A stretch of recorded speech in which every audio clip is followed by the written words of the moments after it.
Você já percebeu o silêncio que fica quando você se afasta? Não aquele silêncio comum, mas o silêncio inquietante, que ecoa como um abismo dentro de quem um dia tentou te controlar. Existe um momento na vida de certas pessoas em que o ego começa a ruir, não porque o mundo mudou, mas porque você mudou. E é nesse colapso silencioso que o ego, ferido pela ausência de domínio, revela seu desespero. Carl Jung dizia que tudo o que nos irrita nos outros pode nos levar a um entendimento de nós mesmos.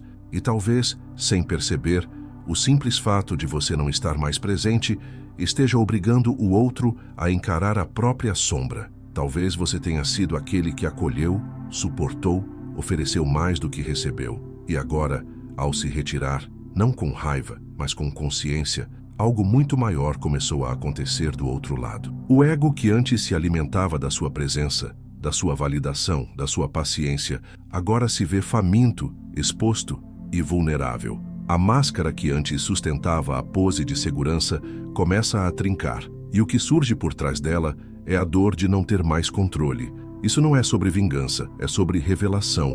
Neste vídeo, vamos explorar 6 sinais claros e muitas vezes sutis de que o ego de alguém está desmoronando sem você. Não para alimentar o seu orgulho, mas para expandir sua percepção. Porque quando o ego se desfaz, ele grita, acusa, finge indiferença.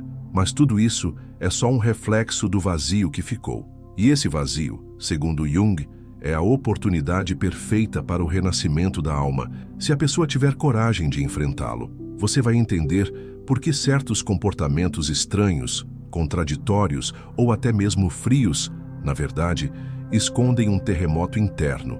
Vamos decifrar esses movimentos com os olhos da psicologia profunda, revelando que nem sempre a ausência é uma perda. Às vezes, é um espelho, e esse espelho mostra muito mais do que você imagina. Fique até o final, porque ao compreender esses sinais, você não apenas vai enxergar os outros com mais clareza, você também vai fortalecer sua própria jornada de individuação. Afinal, como dizia Jung, aquilo que negamos nos submete, aquilo que aceitamos nos transforma. O primeiro sinal do colapso do ego começa com o silêncio que incomoda. Quando você se retira da vida de alguém que dependia inconscientemente do seu afeto para alimentar o próprio ego, o silêncio vira um espelho.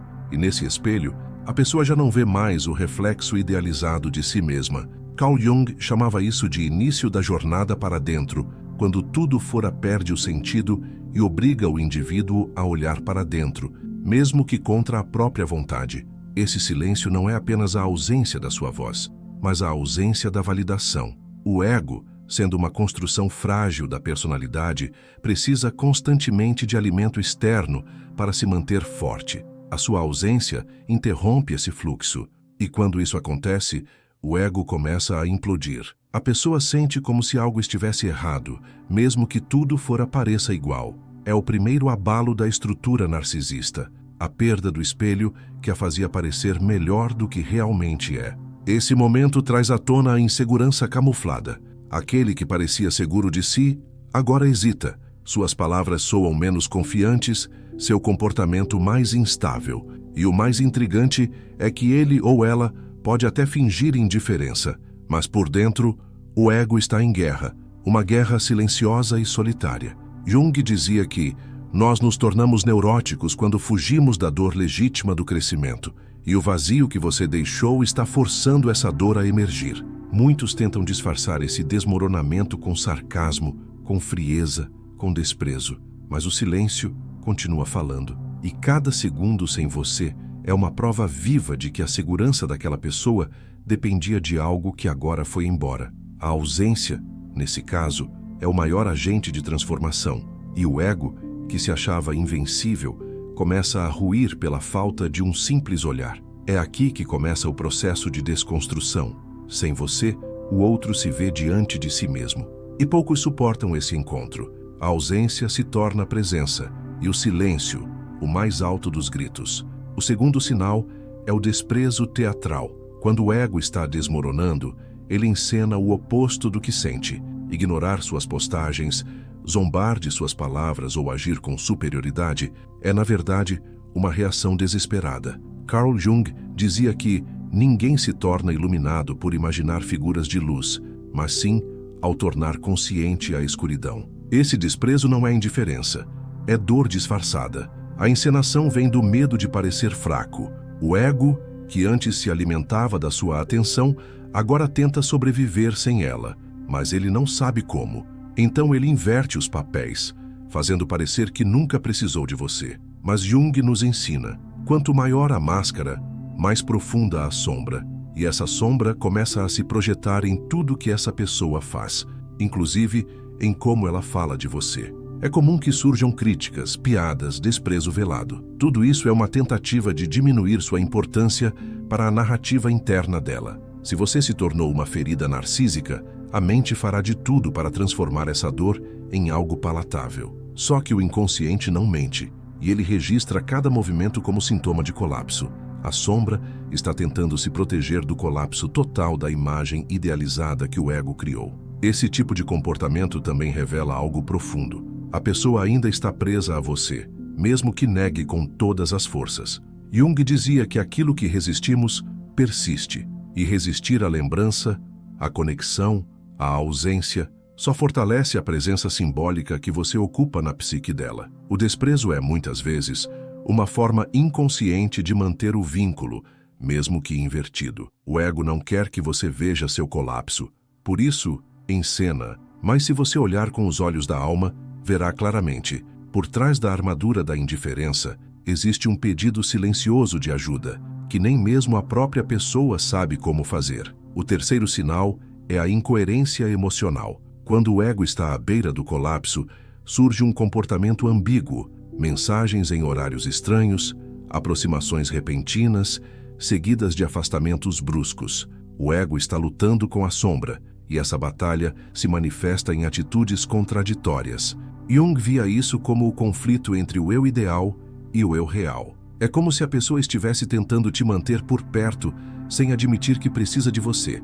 Um dia ela te procura, no outro te ignora. Um dia elogia, no outro menospreza. Essas flutuações revelam uma identidade que não sabe mais quem é sem você por perto. O ego, fragilizado, começa a buscar refúgio, mas sem coragem para se despir da vaidade. E por isso, o resultado é a oscilação emocional. A mente da pessoa está fragmentada. E quando Jung fala sobre individuação, ele aponta justamente para a necessidade de integrar essas partes conflitantes, o que só é possível quando o ego se rende. Mas a maioria resiste. E nessa resistência, os comportamentos tornam-se caóticos. A pessoa quer manter o orgulho, mas também quer aliviar a dor, quer distância, mas não suporta sua ausência. É neste ponto que você deve ter clareza.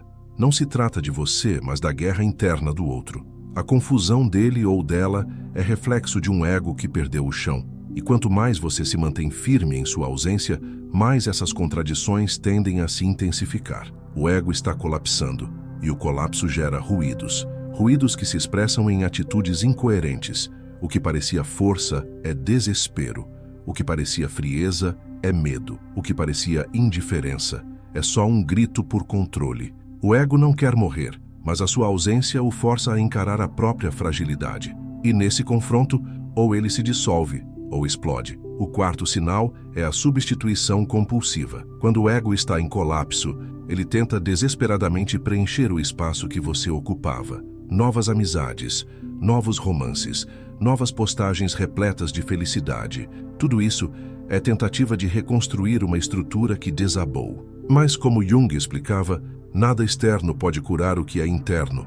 Essas substituições não são sobre o novo, são sobre não sentir o vazio que ficou. O ego acredita que, se conseguir encontrar alguém que desempenhe o mesmo papel que você, a dor desaparecerá. Mas não funciona assim. O que foi projetado em você era único, e o que se perdeu foi a ilusão de completude. Substituições rápidas não curam, apenas distraem, e em pouco tempo, o vazio retorna, mais profundo. Essa tentativa desesperada de se mostrar bem, de superar rapidamente, é uma defesa típica do ego ferido. Jung dizia que só a verdade liberta, e enquanto a pessoa estiver fugindo do real, da dor, do fracasso interno, da ausência, ela estará se afundando cada vez mais no falso.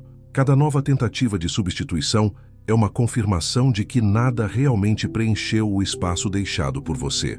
E, paradoxalmente, quanto mais a pessoa tenta demonstrar que está bem, mais fica evidente o colapso. O excesso de exposição, a urgência em mostrar felicidade, tudo isso é barulho de quem está em ruínas. Porque quando a alma está em paz, ela não precisa provar nada. Mas quando o ego está em queda livre, ele grita, para si mesmo e para os outros, tentando convencer que está tudo sob controle. É nesse ponto que o processo se revela por completo. A pessoa não sente falta de você. Ela sente falta da imagem dela mesma quando você estava presente. E essa imagem desmoronou. O quinto e último sinal é a crise profunda de identidade. O colapso do ego, segundo Jung, não é o fim. É o início da possibilidade de cura. Mas antes de alcançar esse estágio, a pessoa entra em um estado de confusão existencial. Nada mais parece fazer sentido. A vida perde o brilho. As máscaras caem. E o que sobra é uma dor que nem sempre encontra nome. Essa crise é marcada por isolamento, melancolia e até comportamentos autodestrutivos. A pessoa pode se envolver em vícios, comportamentos impulsivos ou mergulhar em um vazio emocional paralisante. O ego, sem suas defesas habituais, se vê nu diante da própria alma, e isso é aterrorizante para quem nunca aprendeu a olhar para dentro. Jung nos ensinava que o sofrimento é o caminho da transformação. E essa dor, embora profunda, é o único portal para o despertar da consciência. O problema é que nem todos atravessam esse portal. Muitos preferem reconstruir novas defesas, mascarar novamente a dor e voltar ao ciclo da repetição. Outros, porém, tocam o fundo e ali descobrem o verdadeiro início. Se você foi o gatilho desse colapso, não por maldade, mas por autocuidado, talvez esteja agora assistindo à distância essa crise se desenrolar. E por mais que doa, lembre-se, cada um precisa encarar sua própria sombra para poder integrar-se. Você não pode fazer esse trabalho por ninguém. Pode apenas ser o espelho que iniciou o processo. E assim como a fênix que renasce das cinzas, o ego precisa morrer para que o verdadeiro self possa emergir. Jung dizia que a jornada mais nobre é aquela em que deixamos de ser o que esperavam de nós, para nos tornarmos quem realmente somos. E às vezes, a sua ausência é exatamente o empurrão necessário para essa jornada começar. Às vezes, é preciso ir embora para que o outro finalmente se encontre.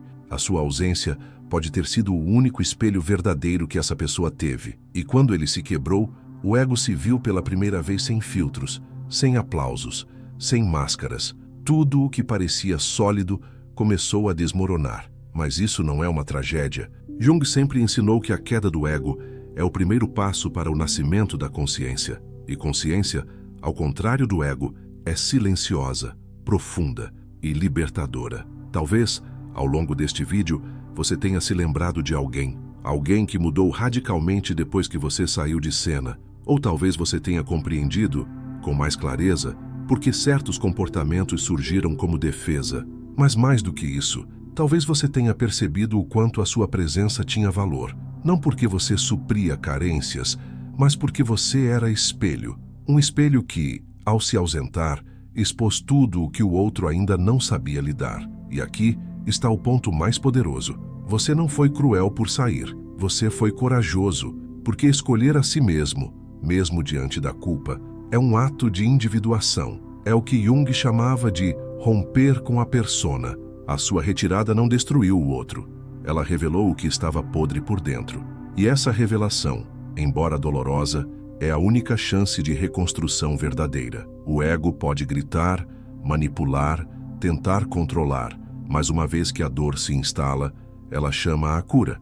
E cura, neste nível, só acontece quando o ego se cala. O que você deve levar daqui é simples, mas profundo. Não é sua responsabilidade carregar ninguém no processo de autoconhecimento. Você pode ser um ponto de partida, pode ser a ausência que sacode o mundo interno de alguém. Mas o caminho, esse é individual. Cada um enfrenta a própria sombra quando está pronto. Até lá, tudo é resistência. E como dizia Jung, aquilo que você resiste continua a existir. Se esse conteúdo te tocou de alguma forma, se te fez enxergar com outros olhos uma situação do passado, ou até mesmo do presente, então você está pronto para dar um passo a mais na sua própria jornada de consciência. Curta este vídeo, compartilhe com quem precisa ouvir essas palavras e, principalmente, comente aqui embaixo qual desses sinais você já presenciou em alguém. Sua experiência pode ser a luz no processo de outra pessoa. E se você ainda não faz parte do canal, inscreva-se agora. Aqui, a gente não fala de ego para alimentar vaidade. A gente fala de alma para transformar vidas.